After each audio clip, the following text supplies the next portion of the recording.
Hello, and welcome to the Revolutionary Marriage Podcast. I'm Dr. Debi, and today we're talking about something nearly every couple experiences, but very few understand. That is, a woman often cries when she feels overwhelmed, or hurt, or lonely, or disappointed, or happy. And her husband often reacts by shutting down, getting frustrated, or simply walking away. To her, it looks like he doesn't care, but that's not what's happening at all. Her tears aren't the problem, it's what they mean to him. A woman's tears make perfect sense to her. Tears release emotion. Tears help her regulate. Tears help her feel connected.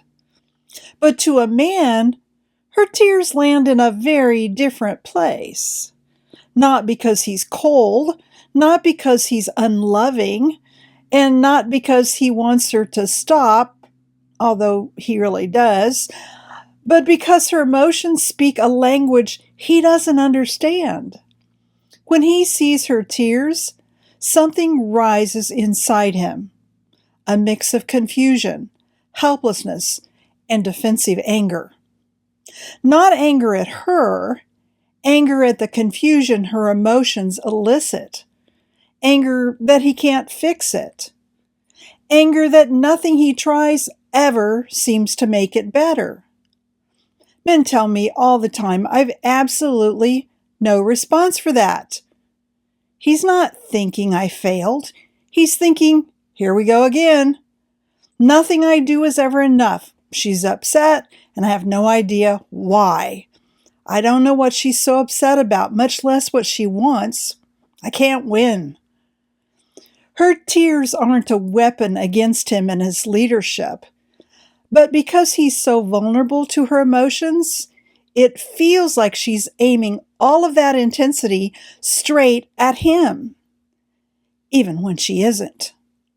When her tears intensify and he still can't understand what she wants, he gets overwhelmed, emotionally flooded, and a flooded man can't think. He can't translate. He can't respond. So he does what his nervous system was designed to do. He shuts down, goes blank, gets defensive, or walks out. Because he's protecting himself, yes, but also their marriage. He's trying not to make things worse. He isn't abandoning her, and he isn't punishing her. He's drowning, and he doesn't know how to stay in the moment without sinking deeper into her emotional experience. Now, what she feels is very different. She feels the distance, coldness, avoidance, a man who doesn't care. She thinks, I'm finally being honest about how I feel and he's walking away. Her tears are a bid for closeness. She's reaching for connection. But because he's confused and overwhelmed, he retreats to survive the moment.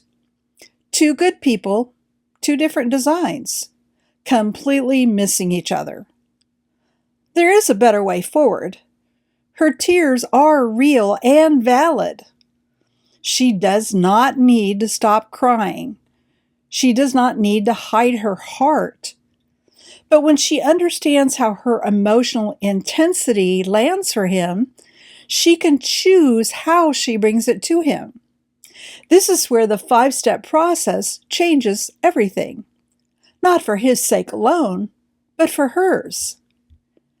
Because when she can stay connected to what she truly feels and express it clearly, without pressure or accusation, he finally understands what she needs and what she wants. And he can choose to respond. Here's her 5-step process. Step 1, pause and notice what you're feeling. Not the story, the core emotion. Step 2, ask yourself what that emotion actually is. Are you angry? Are you sad?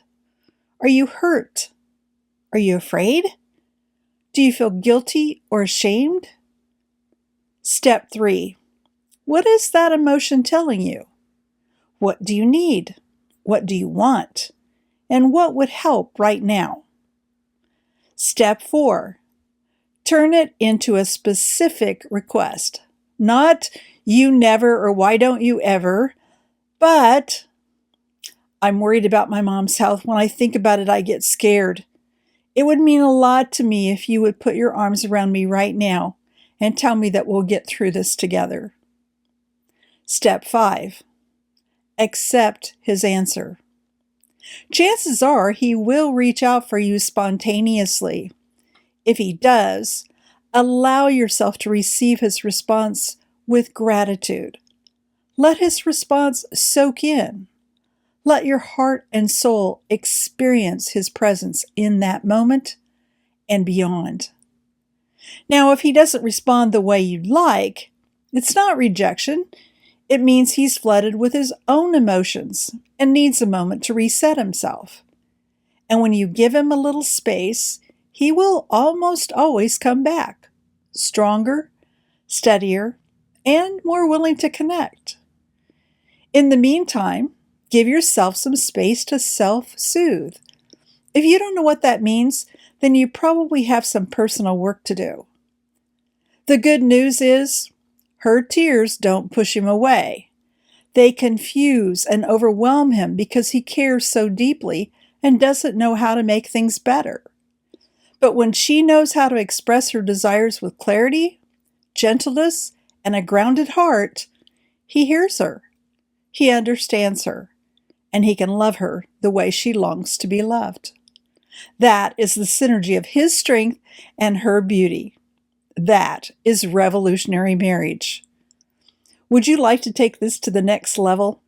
Well, if you're a wife and you want to understand how to communicate your needs in ways a man can actually hear, start by downloading Understanding Him.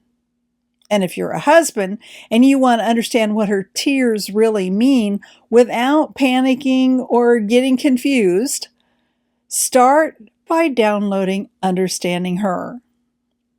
Thank you for joining me on the Revolutionary Marriage Podcast. And remember, extraordinary love is never an accident. It's the result of strength, interacting with beauty, creating synergy, and life.